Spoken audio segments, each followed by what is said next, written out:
डोडो TV.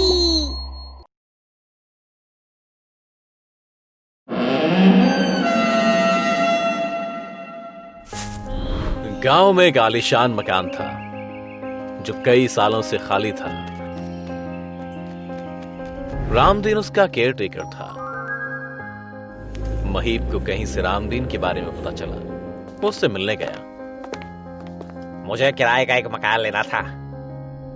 देख लीजिए, मकान आलीशान है, मेंटेन है, मकान मालिक शहर में रहते हैं। ठीक है, आप हमें घर दिखा दीजिए।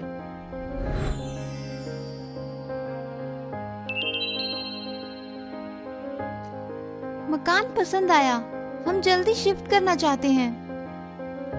हम लोग कल सामान लेकर आते हैं। यहाँ मुझे हफ्ते भर में ज्वाइन करना है। महीप की जॉब फॉरेस्ट डिपार्टमेंट में थी। ज्यादातर उसे जंगल में बने गेस्ट हाउस में ही रहना पड़ता था। वे लोग सामान के साथ मकान में आ गए।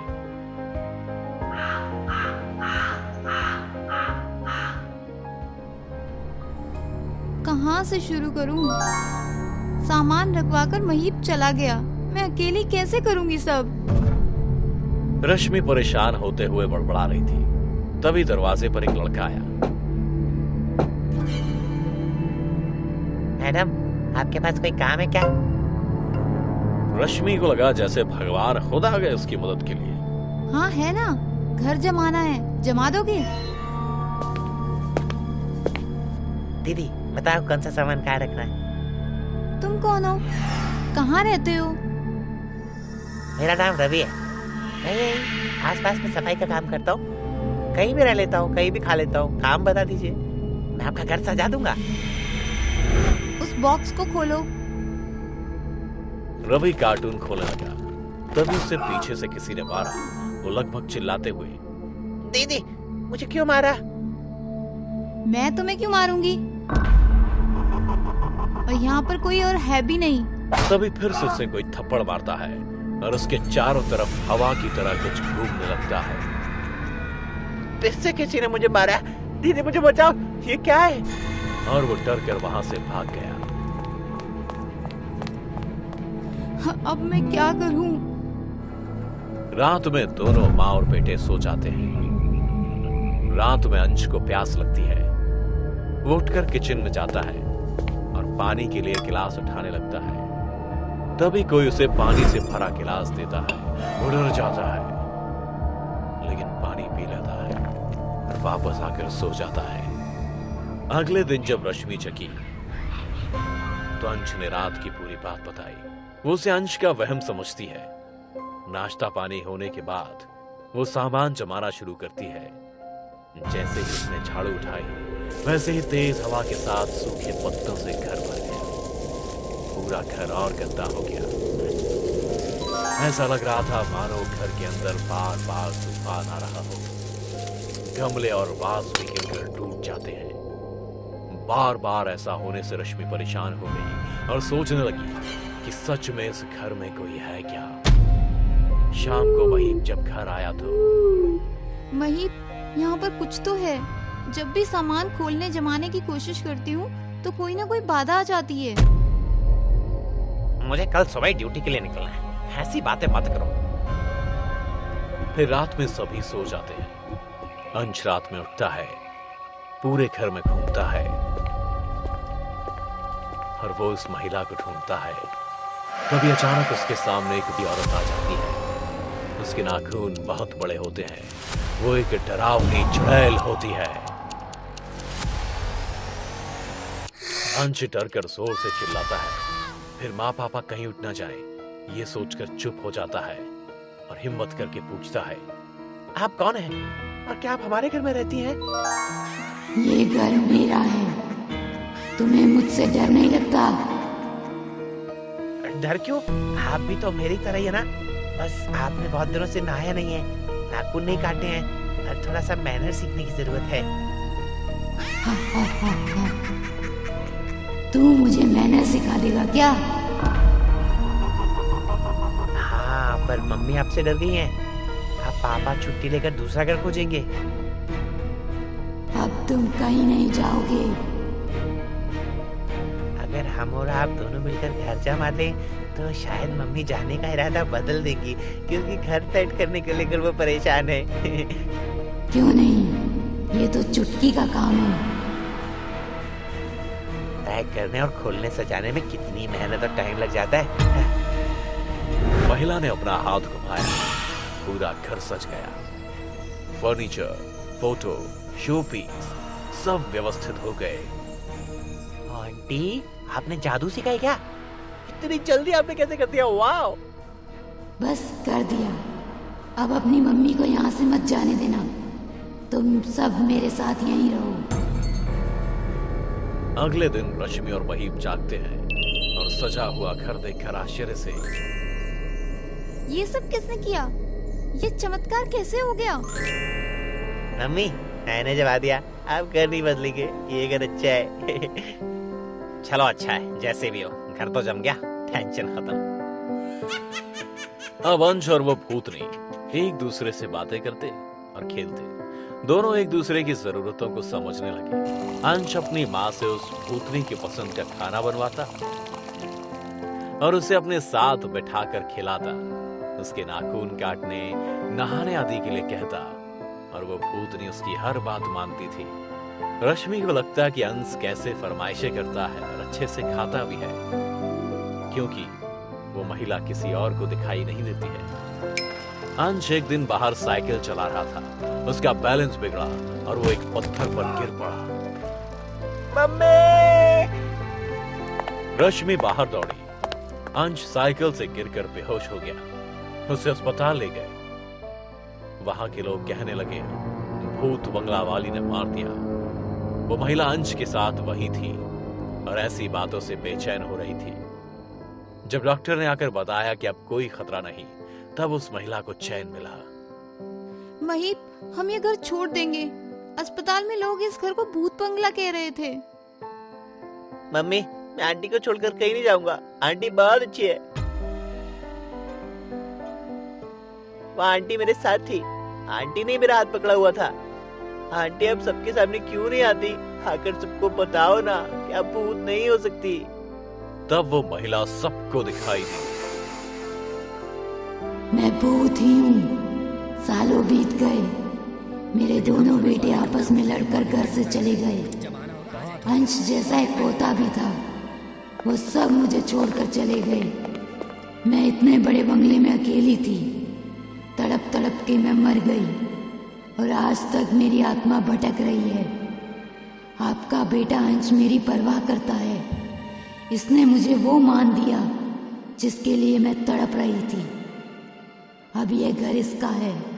आप लोग यही रहेंगे, मैं चली जाऊंगी। आप मुझे छोड़कर मत जाना, प्लीज।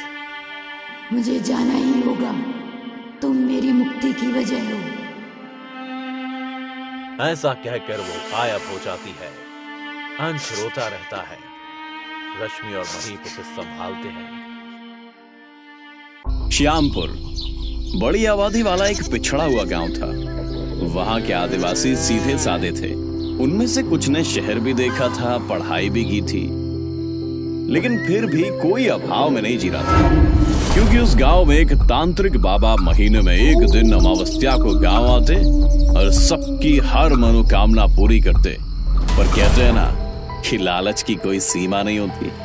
लालच व्यक्ति को कम से कम समय में या कम से कम मेहनत में ज्यादा से ज्यादा धन और भौतिक सुख सुविधा की चाह में कुछ भी कर गुजरने को प्रेरित करता है। ये बाबा ऐसे कैसे चमत्कार करते हैं? इस उत्सुकता से वहां जाकर वो देखने लगा। एक एक की बारी आती गई। लाइन में खड़े पहले दंपत्ति बाबा के चरणों में प्रणाम करते हुए, बाबा जी, हमारी 3 बेटियां हैं, आप एक बेटा दे दीजिए। तो दोस्तू। लाइन में खड़ा अगला लड़का आगे आते हुए, बाबा जी, शहर के कॉलेज में मुझे एडमिशन लेना है, 1 लाख रुपए चाहिए। निश्चिंत होकर जाओ, तुम्हारे पिताजी की आज ही लॉटरी लग जाएगी। लाइन में खड़ा अगला किसान, कोटि कोटि प्रणाम बाबा जी, मुझे बस बड़ा सा घर और खलिहान से भरा भरा अनाज का ढेर चाहिए। बाबा जी ने जो कहा वो भगवान के शब्द थे। यानी हर हाल में पूरा होना ही था। मनीष बाबा के पास अपनी बारी में पहुंच गया, झुककर नमस्कार करता है। बाबा, आप मुझे ये सिद्धि बताइए जिससे आप लोगों की इतनी मदद करते हैं। बेटा, जो चाहते हो मांग लो। अब मेरा मकसद लोगों की मदद करना ही है। बाबा जी, आप मेरी भलाई के लिए मुझे अपनी सिद्धि दे दो। ये संभव नहीं है। बाबा ने उसे समझाने की बहुत कोशिश की, पर मनीष ने भी जिद ठान ली थी। लगता है बाबा जी मुझे कुछ नहीं बताएंगे, अब मुझे ही खुद करना पड़ेगा। मनीष भीड़ के खत्म होने का इंतजार करने लगा और फिर जब बाबा जी जाने लगे तो वो उनका पीछा करने लगा। लंबा रास्ता, काली सनसन करती अंधेरी रात, बड़ी डरावनी और दुर्गम पथरीली पगडंडी, उस पर घनघोर जंगल। फिर बाबा चलते चलते अचानक गायब हो गए। ये बाबा जी कहाँ गए? लगता है मुझे खाली हाथ लौटना पड़ेगा। वो निराश लौट आया। ये सिलसिला 3-4 अमावस्या तक चला, लेकिन मनीष अपनी जिद पर अड़ा रहा। एक बार फिर जब बाबा जी आए तब मनीष उनके पास पहुंच गया और जिद करने लगा। बाबा जी, मैं कुछ भी करने के लिए तैयार हूँ, मुझे बस सिद्धि चाहिए। बहुत बार रिक्वेस्ट करने के बाद बाबा जी ने सिद्धि देने की बात स्वीकार कर ली। तुम एक नवजात बच्चे को कहीं से लेकर आना, ध्यान रहे नवजात ही होना चाहिए। 2-3 महीने की मेहनत के बाद उसे हॉस्पिटल से एक अनाथ नवजात बच्चा मिल जाता है। अगली अमावस्या को जब बाबा जी आते हैं तो मनीष बहुत खुश होते हुए नवजात बच्चे को लेकर बाबा जी के पास पहुंचता है। बाबा जी, मैं आपके कहने पर ये नवजात बच्चा ले आया, पर आप तो 3 दिन बाद आए। मैं ऐसा क्या कहूं कि इसका इरादा बदल जाए। तुम इसे प्यार से पाल पोस कर बड़ा करो, फिर इस बच्चे को लेकर आना। बाबा जी ने सोचा था शायद कुछ समय बाद इस मनीष का विचार परिवर्तित हो जाएगा। मनीष उस बच्चे को बड़ी ईमानदारी से पालने लगा। बच्चा 2 साल का हो गया। उसकी हर इच्छा वो पूरी करता था। बच्चे की परवरिश करने में उसके काम धंधे बंद हो गए। वो कर्जे में डूबने लगा। अब बच्चे की उम्र 5 साल हो गई।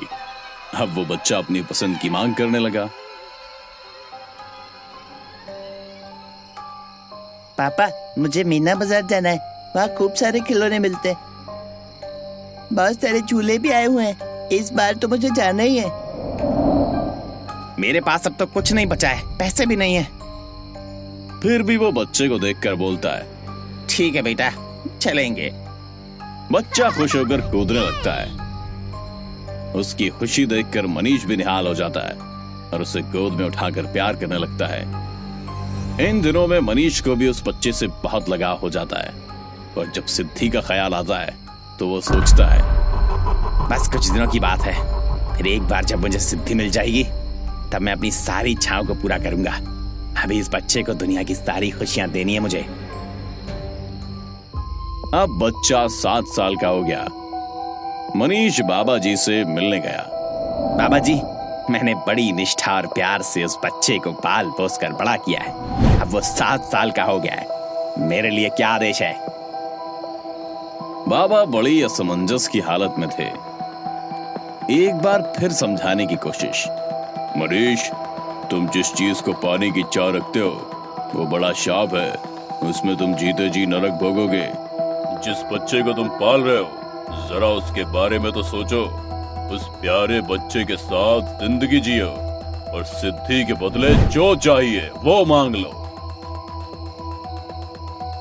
लेकिन ऐसा लग रहा था कि मनीष के दिमाग में दुर्भाग्य बैठ गया था। वो ना तो कुछ सोच सकता था और ना ही कुछ सुनने की हालत में था। बाबा जी, आप मुझे बहलाने की कोशिश मत कीजिए। मैं पिछले 7 सालों से आपके कहे अनुसार चल रहा हूँ। सिद्धि तो मुझे किसी भी कीमत पर चाहिए।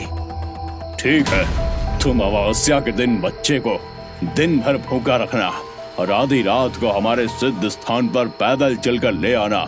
साथ में उसकी पसंद की मिठाई लाना मत भूलना। ठीक है बाबा जी, इस दिन को मैंने सालों से इंतजार किया है, मैं जरूर आऊंगा। मिठाई भी लाऊंगा। अब मनीष अमावस्या का इंतजार करने लगा। फाइनली वो दिन भी आ गया। वो मिठाई और बाकी सामान लाकर सब तैयारी कर चुका था। वो बेसब्री से रात होने का इंतजार करने लगा। जब रात हो गई तो बच्चे को लेकर वो चला। पापा, आप मुझे लेकर कहाँ जा रहे हो? ये कैसा रास्ता है? पापा प्लीज घर वापस चलो। बेटा, हम पिकनिक मनाने जा रहे हैं। देखो, मैंने तुम्हारी पसंद का लड्डू भी ले लिया। पापा रात को कौन दिवाली की धूम थी। सभी तरफ लोगों में उत्साह था।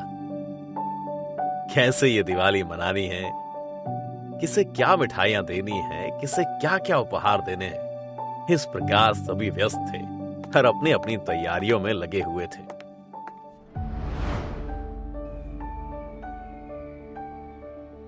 माँ, दिवाली में क्या करते हैं? किस भगवान की पूजा होती है और क्यों मनाते हैं? बेटा, दिवाली राम जी के 14 साल के वनवास से लौटने की खुशी में मनाया जाता है। दिया जलाकर घरों को सजाया जाता है। लक्ष्मी गणेश जी की पूजा की जाती है। सुख समृद्धि की कामना की जाती है। लोग मिठाइयाँ बांटकर, उपहार देकर अपनेपन का इजहार करते हैं। माँ, इस बार मैं भी खूब मिठाइयाँ बांटूंगी और अपने दोस्तों के साथ दिवाली मनाऊंगी। हाँ बिल्कुल, तुम बच्चों से ही तो दिवाली की रौनक होती है। मिठाइयाँ, पटाखे, फुलझड़ी और खील बतासे सब ले आना। अपने दोस्तों को भी बुला लाना। माँ, घर की दिवाली कितनी अच्छी होती है ना? हाँ मेरी बच्ची, करियर के लिए तुम्हें इतनी दूर भेज दिया था कि तुम्हें लाने और पहुंचने में छुट्टियां ही खत्म हो जाती थी। खैर, अब तो सारी खुशियां तेरी मुट्ठी में है। तेरे बिना हमने भी कोई त्योहार अच्छे से नहीं मनाया, बस औपचारिकता ही पूरी करते थे। कोई बात नहीं माँ, अब मैं आ गई हूँ ना, अब हम अच्छे से दिवाली मनाएंगे। फिर सभी दिवाली की तैयारी में जुट गए। अनेक प्रकार की मिठाइयां,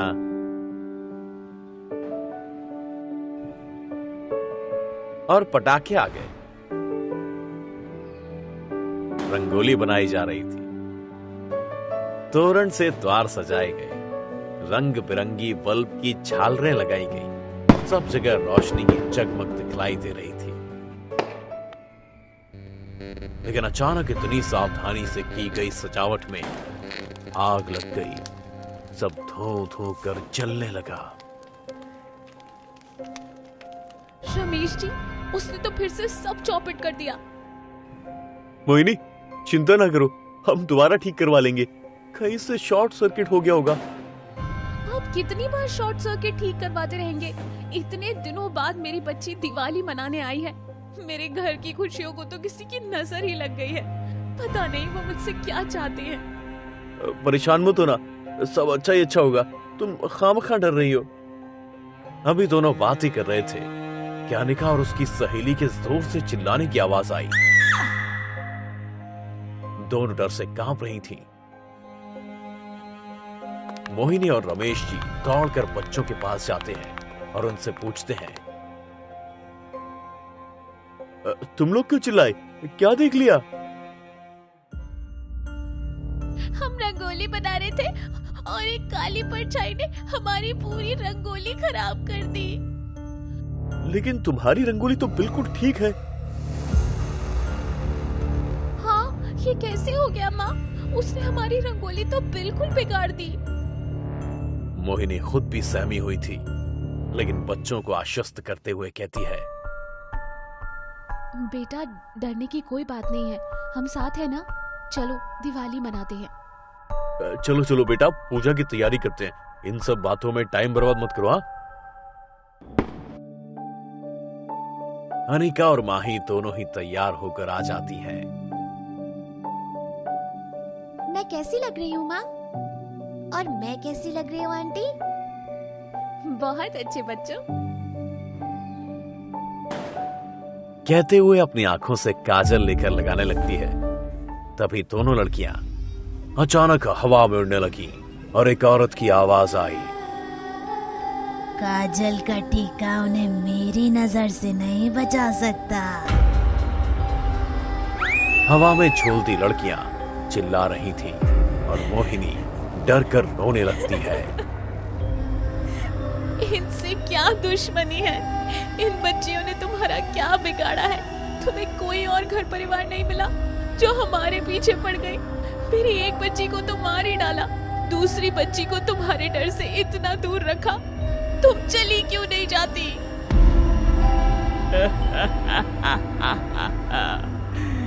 इन्हें भी पटक दो। नहीं नहीं, ऐसा मत करना। किस बात का बदला ले रही हो तुम?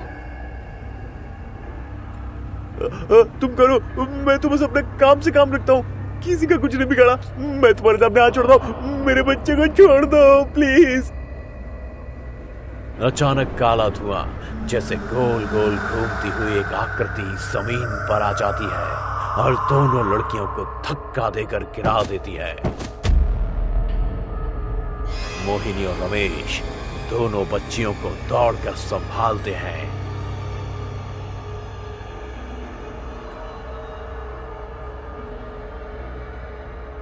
मुझे और मेरे परिवार को छोड़ दो। तुझे जो चाहिए वो ले जा, मेरे गहने, कपड़े, मिठाइयाँ, जो कुछ भी।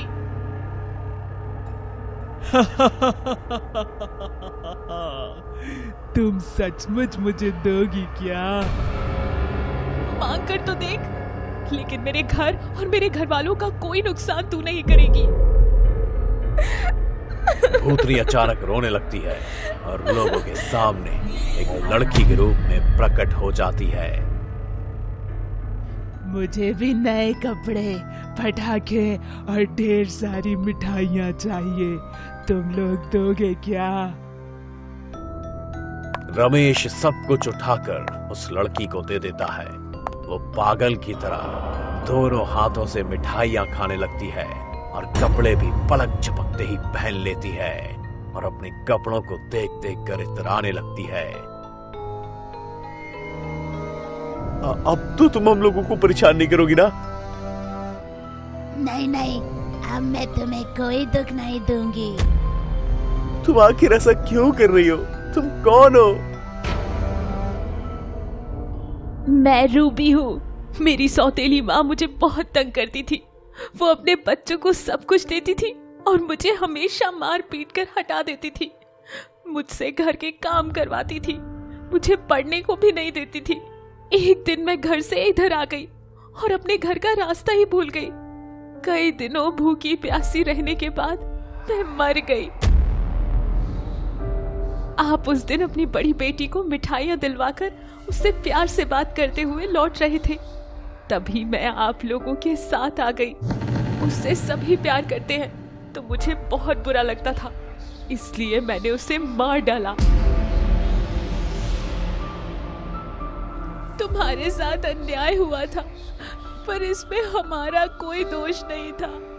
जो किया सो किया, अब हमें बख्श दो। तुम लोग मेरे लिए खाना और मिठाइयाँ और कपड़े हमेशा रख दोगे ना? हाँ हाँ, हमेशा। ये सुनकर वो गोल गोल धुएं की शक्ल में वापस चली गई। हर सब ने खूब दीपावली एंजॉय की